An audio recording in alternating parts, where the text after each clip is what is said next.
I, 24F, and my boyfriend Nathan, 26 male, have been together for 6 years. This year, we traveled to his parents' house for Thanksgiving. For context, Nathan is one of 4 brothers: Alex, single; Jack, married to Jill; Nathan, me, and Luke, married to Millie, with a nearly 2-year-old. Everyone lives out of state except Luke and Millie. Nathan and I have the longest drive at 9 hours. Here's the issue: Nathan's parents, Mary and John, have only 2 guest bedrooms. 3 couples tend to visit at a time, meaning someone has to sleep on an air mattress in between the rooms. The first year I visited, I was told they'd rotate who gets the air mattress to keep it fair. But after 3 years on it, we were told it was now first come, first serve. Nathan's job doesn't allow much holiday time, so we're almost always last to arrive and stuck on the air mattress. While annoying, we understood, it seemed logical. This year was different. Nathan and I got Monday through Thursday off and would arrive first. I talked to Mary about how we were to finally get a bedroom, and she laughed, saying, "Yep, first come, first serve." Millie, who I've grown close to, knew we were thrilled about the prospect of getting a bed this year. She even decided to come early too so we could hang out, and we planned I'd take the twin room, and she'd take the queen. Here's where it gets frustrating. The day we left, I texted Mary our ETA. A few hours later, Millie texted me, saying Luke had spoken with Mary, who mentioned Jack and Jill would get the queen room and Luke and Millie the twin room, leaving Nathan and me on the air mattress again. Luke called Mary out, reminding her of the first come, first serve rule, but she suddenly claimed she never said that and justified her decision because Jack and Jill would be staying an extra day. For context, Jack and Jill were arriving a day later than us, so this reasoning felt like an excuse. When we arrived, Nathan brought up the rule again, but Mary got defensive, claimed she didn't remember ever saying it, and refused to budge. I said several sarcastic comments as I felt this was really unfair. I pointed out rules are rules, until they didn't serve Jill. And that we always do it a certain way until that means Jill has to take the air mattress, and she could come up with any justification, but that doesn't make it fair. I even pointed out it's silly for us to now have to board out dogs, and drive 8 hours before anyone else got here just to change the rules now. She had plenty of time to bring this up with our many conversations leading up to this. She became increasingly sassy about the situation, leaving us feeling defeated and, frankly, a little targeted. Ida for speaking up over thinking Mary unfairly changed the rules to suit Jack and Jill, and that we're always stuck with the short end of the stick. Update 1. Later Monday night, Nathan spoke to his mom, and we did get the bed for the one night before Jack and Jill arrived. Initially, it was only offered for us to move the air mattress into the queen bedroom for the night, but Nathan pointed out that we were being made to sleep on an air mattress when a bed was readily available. The next morning, Nathan had to run errands where we used to live before we moved. While he was gone, I washed the sheets and remade the bed, even though Luke and Millie told me I didn't have to wash them, just remake the bed. While everyone in the family is very clean, Mary always insists on washing the sheets between visitors, so I did it out of respect for her preferences. Millie and Luke even offered for us to take their bed, but honestly, it wasn't just about the bed. It was about the promises that were made and then retracted, despite these rules being in place for years. It was also about the gaslighting and the fact that Mary didn't tell us ahead of time, even though there were so many chances to do so. As close friends to Luke and Millie, I didn't want to put them in the position of being uncomfortable on the air mattress either. While I've never had a child myself, I know your body isn't the same afterward, especially your back. We ultimately agreed to move the air mattress into Luke and Millie's room since they had a heater, and it gave us a little bit of privacy. We tried to make the most of the holidays and enjoy our time there despite everything. Later, Mary mentioned plans to get 2 pull-out couches, one for the area between the rooms and one for the twin bedroom. While this was thoughtful, it still didn't address the issue of changing the rules to suit others. Mary has already stated that we'll have a bedroom for Christmas, but if this promise is broken again, we won't stay at their house in the future. Nathan and I have decided that if we don't get a bed for Christmas, we'll stay in a hotel. We're still planning to go because it's Luke and Millie's son's birthday. For Thanksgiving next year, if there isn't enough room, we're staying home. However, Nathan and I are currently planning on getting a house, and Luke and Millie suggested that once we do, we could host Thanksgiving there. They said they'd love to attend, which is exciting because Millie and I are both avid bakers and love cooking. Whenever Millie and I bring dishes to these gatherings, they're barely touched, except by us and our partners. We're also planning to visit Luke and Millie more often. They are considering moving closer to the parents, and when they host holidays in the future, we'll always have a guaranteed space at their home. To address popular questions for info on the last post, Alex, he doesn't come for Thanksgiving. He only saves his days off for Christmas. Also, he has rarely gotten put on an air mattress, only once that I remember, and that was Luke and Millie's wedding. When all 4 brothers used to come for holidays, it was Alex and the twin, editor's note, twin bedroom, Luke, pre-marriage or girlfriend, on the air mattress in that room, Nathan and I in between rooms, and Jack and Jill in the queen hotel. This house is in the middle of nowhere. Closest decent hotel is around 1 hour. The main draw of visiting is everyone, except parents, stay up late all evening playing board games, D&D and drinking. We used to do a drunk gingerbread making contest. As for the distance to a hotel, that would mean missing out on hanging out, and there are no Ubers here. Also, before we moved this year, we didn't stay as many days and didn't mind staying on the air mattress 1, 2, 3 days due to what seemed fair to us. We also were the second closest CPL and just didn't get as much time off, which always made us last. Also, we didn't get a hotel this time after the incident, due to saving up for a house/wedding. We didn't have spare cash floating around. Honestly, y'all know this economy and unexpected expenses. Millie and Luke, the live within the state, barely. It's not feasible for them to stay home or us stay with them. Also, staying with Millie's parents isn't an option. They don't get along and interact due to their child. As Millie believes her child deserves a relationship with his grandma even if she doesn't have a great relationship with her mom. Also, there is no room, Mary. This was completely out of character for Mary. In fact, the only person everyone in the house has an issue with is John. Mary is the one who wants all of their sons home for the holidays and goes out of her way to make sure we'll all attend, usually. Luke does believe the change was due to his dad and their mom was made the messenger. Because the mom is usually a big person on fairness, and mostly have had no issues, other than ones John pushed her into. This was also backed up by John's reaction to hearing we stayed in the room for one night. Before this interaction, Mary is one of 4 people that I've stated I'd take a bullet for, due to her normal kindness, Jack and Jill. Most in the house has had an issue with them. Previous holidays they have thrown a fit due to us voting on where to eat and none of us wanted to go where they chose. So they refused to eat with us. Jill is the main issue of this and similar things happen every time. This year Millie asked if we could play the board game in their room one night as she was on the phone with her sister playing an online game, and we didn't have much room due to the air mattress. Jill stated she wasn't willing to, and either it was in our room or they weren't playing. They are also the reason we have to board the dogs. Their dog is aggressive and with a small child it's not safe. However, if they aren't attending we are allowed to bring our dogs. Update 2. The update is, we broke up 2 weeks before Christmas. After coming back from the holidays, we had a fight. Initially, we decided to work things out, and for a while, things seemed to be improving. He even told me he wanted to propose at Christmas, and together we picked out a ring online. But just before checking out, he sighed and said he wasn't sure about us and wanted to end things. I'll admit it was heartbreaking at the time, but honestly, it was also freeing. Looking back, I think I'd been holding on for too long to a relationship where I was giving up so much of myself just to make it work. Meanwhile, I was the only one working on us. A lot of the comments on my previous post called me a doormat, and while it stung, they weren't wrong. I've been bending over backward for him and his family for years, and this breakup was the wake-up call I needed. After everything, I moved back to Tennessee to stay with friends. And yes, I know it's quick, but I've already met someone new, a guy I really like. Some people might say it's too soon, but I think I checked out of my last relationship long before it ended. While I'm not completely healed from the damage my ex caused, I feel like I'm finally rediscovering myself and what I deserve in a relationship. This Christmas was surprisingly joyful.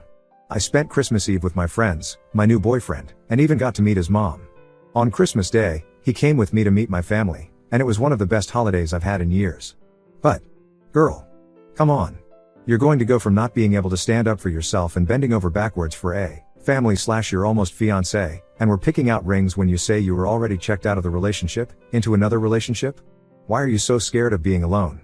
Get some therapy and date yourself. This is the exact situation so many women end up in absive relationships. Left one relationship they were a doormat in, moved and uprooted their lives, then bam, here's this once in a lifetime love bomber who they throw themselves into instead of dealing with all the shit that got them into where they were at the end of their last relationship. Love yourself instead. Everyone is saying it's too soon cause it is. With your clear personality type/flaws, this is going to be another few years of absolute disaster. 1. I've wasted 6 years on this relationship and I deserve a chance to be happy in one, when I choose to be in one. 2. I've regularly been in therapy for 3 years. I'm aware of issues I have and have consistently worked and improved on them. 3. I know exactly what got me in that situation, and we've been on the rocks for 1.5 years. Things became rocky due to me standing up for myself and enforcing boundaries. It was my fault for believing he'd change after he would for a short period of time, which kept me in this cycle. Some things weren't clear to me due to my distance from friends and family, and being stuck in this cycle. It took the cycle ending to truly appreciate how much I had been through unfairly. 4. I do love myself, either in a relationship or not. While often too kind and forgiving a person, I would rather accept that and its consequences sometimes instead of being jaded. I enjoy the type of person I am. 5. I am taking it slow with this guy. I do really like him though, he knows what I've been through and I know his history. I don't believe in rebounds and will only date if I can see a possible future with someone. I did not latch on to the first person who showed any interest. He is giving me space to work through any lingering issues, while we both also want to spend time together. He has gone through something quite similar over a year ago, so he understood what I was going through. And I don't hold back on my stance or feelings on anything around him, because if I scare him off, it wasn't meant to be. I also have a support system this time around to warn me of any red flags or issues I may be overlooking and are willing to step in and speak to me about it. We also have the same goals/outlook on life and want the same things in the future. 6. Your points are valid, and I can see where you are coming from. However, despite me trying to put a good amount of info in a text post, it'll never fully answer enough questions to see the full picture of things. I felt ready to move on quicker than most, but every person and situation is different. Everyone moves on at a different pace. I hope this situation ends well, but no one can ever guarantee that it's a chance I'm willing to take. My ex and I had a perfect relationship for 5 years. I'm not going to hold myself back and fear everything for the chance it may happen again. Now on to second story. Let my desperation for connection spiral into stalking, believing I was just being a nice guy, but ended up terrifying her. I am what you'd probably consider a textbook incel, not necessarily the women-hating type but the stereotypical young fuck-up kind.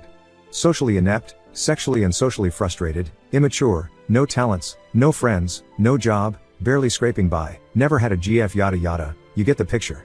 I'm 21 now, but this story is from when I was 19. For some years now, about 5 or so, I've been on a negative trajectory. I started isolating from my friends during the beginning of COVID and never really recovered. I lost touch with all of them and basically lost the ability to connect with people. Safe to say I have no friends anymore, not even acquaintances, not looking to score pity points, just trying to paint the stage. It had been this way for almost 3 years before I began my first year in university. I was optimistic in the beginning, thinking that it's a new world, I'd meet plenty of people and I'd have to make some friends along the way. A whole semester had passed and I couldn't even make an acquaintance. I started second semester with a very cynical outlook, thinking it's just gonna be like high school all over again. By this time I had really started resenting living. I can't really do justice to just how much I resented my loneliness. However, on the first day, I met a girl. You can see where this is going. She was very forward and clingy right off the bat. That is how I perceived it anyway. I'm not exactly an unbiased source, but she just took a type of interest in me that nobody has in years. I appreciated that, since I am not good at maintaining relationships, especially new ones. But like I said, I was pretty cynical from my first year, so I figured she'll keep this up for about a week and then she'll realize how boring of a person I am and she'll move on, and that'd be the end of that. Surprisingly, she stuck around. We almost spent all of our time on campus together. I got to know her more than I've gotten to know anyone else in years, and she got to know me more than anyone else in some years. 1 month passed and I was overjoyed that this might actually last. She was asking me to join her classes and grab lunch after class and whatnot. I really can't do justice how much all this meant to me. It had been so long since I've hung out with anyone, let alone someone asking me to hang out with them. This is honestly the happiest and the only happy memory I have in 5 years. Over the course of the next few months, she started asking me to do little favors for her, nothing major, just every now and then. I didn't mind at all. Like I said, she was like the best thing that had ever happened to me. For the first time, I was truly happy. Over time they became more frequent, but whatever, I'd do anything for her. I'm not saying this to paint her in a bad light, the importance of this detail will become clear later on. So far, we were only friends really. I've always wanted a girlfriend, but I figured she's probably not into me that way, which I didn't mind. Beggars can't be choosers. But over time, I started to feel like maybe she was into the idea. Small little cues like calling me cute and asking me if she made me nervous. One time she told me she wanted me to take me somewhere and she walked me to this desolate little pond and told me every time she comes there's people kissing. I thought that was a strong message that she wanted me to kiss her. I was probably going to, but a raccoon started chasing her, so we had to leave. I didn't really mind though, I wasn't in any rush to get physical. But I saw that event as a sort of pivotal moment in our relationship, from where I stopped treating it like a friendship but more so as an innocent mutual crush kind of thing. Looking back, maybe all of this could have been avoided if only I had just clarified my thinking.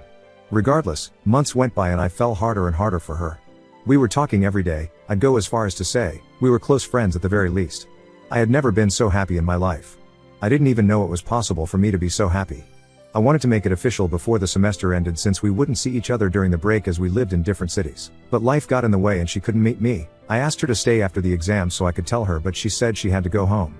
I was slightly annoyed, since I'd always make time for her regardless of how much it interrupted my schedule, but whatever. I didn't want to pressure her and risk scaring her away, but I really wasn't excited about the prospect of having to wait 4 months to tell her, given I didn't want to do this over text or phone call, but I figured we'd probably stay in touch, and I could probably hit the ground running the next time I saw her. I was wrong. We were talking every day and then just like that. Nothing. I waited, assuming she was probably busy, but after school ended, I never received any kind of communication from her whatsoever. I figured maybe she doesn't want to annoy me, so every now and then I'd text her. She'd give extremely quick conversation ender type replies. The cognitive dissonance drove me insane. I felt like we were close, and now suddenly, it felt like I was some creep trying to slide into her DMs. It drove me insane, truly insane. In my paranoid, hurt state, I rationalized it as her leading me on. That's where the favor thing comes into play. She was always asking me to do things for her, and I did. Even if it severely impacted my schedule, I did it, no questions asked. In that state, I rationalized it as her consciously weaponizing her affection to exploit me. She was a smart girl, smart enough to know that I was desperate, smart enough to know how I'd do anything for someone to care about me. So she made it seem like she did, and I'd do whatever to keep that. It all came to a breaking point in the middle of the vacation when I confronted her over text, and she seemed rather indifferent to the fact that I was as upset as I was, and then came one of the single, most embarrassing, shameful moments of my life. A full-fledged nice guy meltdown like so many you've seen are / nice guys or whatever. I wasn't vulgar about it, but it was the single most pathetic thing I have ever done in my life. Literally from the next day, I wanted to beg for forgiveness. But we weren't on speaking terms. I knew I couldn't just approach her in public and do this, so I kept texting her apologies, which just made things worse. She told me to stop contacting her. I know I should have stopped right then and there, but the guilt was eating me alive. I really didn't want her to hate me. She was the most important thing in the world to me at that moment. I couldn't bear the thought that I'd just become some fake nice guy in her head. I kept texting her apologies after she told me to stop contacting her. It's so dumb looking back. I know now I should have stopped, but I didn't. She kept ignoring me. I waited a couple months till her birthday and I wrote her a card apologizing, to which I also didn't get a reply. And a couple months after that, I wrote an email again apologizing. I cannot rationalize my thinking now. It seems so obviously insane and unstable, but it made so much sense at that moment. The university intervened after that and told me not to contact her in any way. They told me she was scared of me. It ripped my heart to pieces, to think someone who brought so much happiness into my life was afraid of me. That I made her feel that way. When they told me this, I was in disbelief. Now that it's been almost 2 years, obviously she was terrified of me. I was acting like a complete insane person. I never tried to contact her in any way after that. I was completely and utterly devastated that I made her feel that way. For months after, it's all I could think about. A whole paradigm shift occurred in me after that whole incident. I started feeling like a predator. Not predatory, but like everyone around me knew I was a creepy predator looking to prey on them. I can't quite explain it. I was uncomfortable being around people before, but since that whole incident, it's on a totally different level. Whenever I'm in public, I feel like everyone knows I'm a creep. I'm a creepy little predator and everyone knows and everyone hates me. They're all afraid of me. This is particularly true for women. I am deathly afraid of women because I cannot shake the feeling that they're all afraid of me, that they all know I'm a creepy predator trying to get in their pants. My anxiety around women has gotten so bad that I cannot even be around one without wanting to leave immediately. I just cannot for the life of me shake the feeling that they've got 911 dialed in whenever I'm around. More so than anything, I guess. I still feel bad about what I did to that girl. I hate the fact that I will forever be some predatory nice guy who showed his true colors when he realized she wasn't gonna fuck him. I hate it cause that's not how I see it at all. All my happy memories belong to her, and I'll always cherish her for that. I never ever wanted to make her feel any kind of negative way, let alone make her scared of me. Enough time has passed where I don't think about this obsessively like I used to, but I know it's there. It's always there. This immense guilt and regret that the only person that showed some interest in me in years, I punished her for it so bad. I doubt she'll ever try to communicate with some socially maladjusted loser ever again. I feel uncomfortable at the prospect of ever being near anyone else ever again. I resent my solitude, but I cannot risk getting close to anyone without fearing that I'll have a moment like this again and they'll come away afraid, traumatized, and forever regretting ever having met me. It's not rational, I know, but I can't shake the feeling that she hates me with every fiber of her being. Realistically, she's got bigger problems now, but yeah, I'm not looking for pity or you should go to therapy. I just wanted to tell my story cause I don't have anyone else to tell. Hopefully I can leave all this behind someday. ATM, I've never hated my loneliness more, but my desire to be forgotten by the world entirely has never been stronger. I cannot bear the thought of imposing myself on anyone in capacity. I wish I could erase myself from reality and every memory people have of me. I'm back to thinking about this again now cause her birthday is nearby. I pray and hope not a shred of me remains in her head. I just want the whole world to forget me and every ill I've done.